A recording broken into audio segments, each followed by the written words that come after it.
I didn't come to the United States with a dream. I came with paperwork, a green card, two suitcases, and the understanding that nothing here was going to be easy. I'm Kazakh. I speak English well enough. Language was never the problem. Life was. I work a full time job during the day. Uber and Lyft are just extra money. Rent, insurance, groceries. Fear doesn't pay for any of that. Driving at night isn't something I hate. It's tiring, sure, but sometimes it's quiet. Sometimes it's even peaceful. Most nights are forgettable. This one wasn't. It was late. A light rain had started to fall, the kind that doesn't soak you, just keeps everything shiny and uncomfortable. I accepted a ride without overthinking it.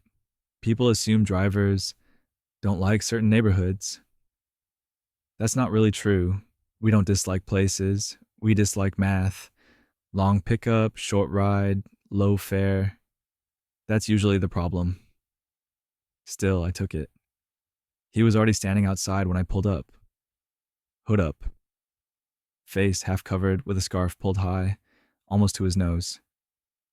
I remember thinking it was unnecessary. It wasn't that cold. He opened the back door without asking and sat directly behind me.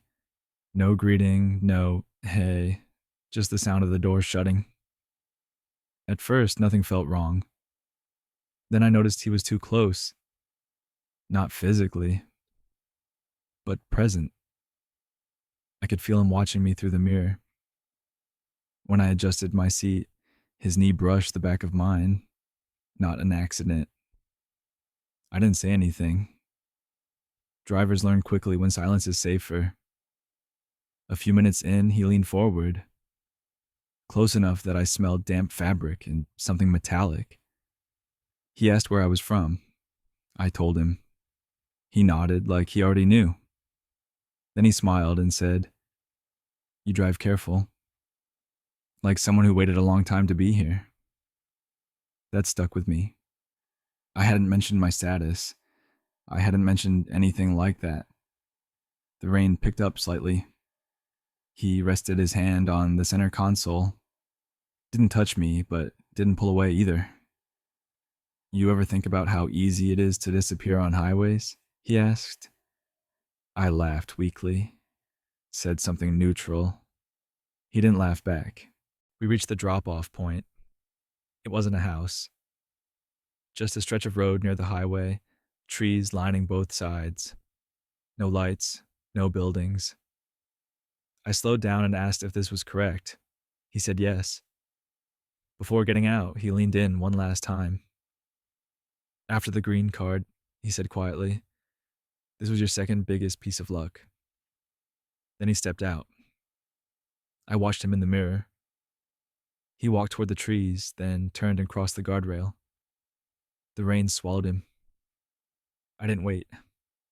I drove straight home. The next afternoon, there was a knock on my door. Two police officers. They didn't ask me to sit down. We talked standing up. They were calm, not aggressive, not in a hurry. One of them said, "The passenger you picked up last night was involved in a homicide about an hour later. He had broken into a house he thought was empty. It wasn't. While he was leaving, he ran into the neighbor.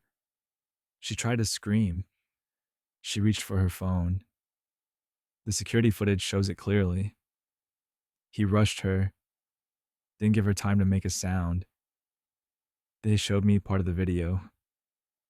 The lower half of his face was covered. A scarf pulled up to his nose, but the eyes, the same eyes I saw in my mirror. They didn't detain me. I hadn't done anything wrong. Before they left, one of the officers said something I still think about.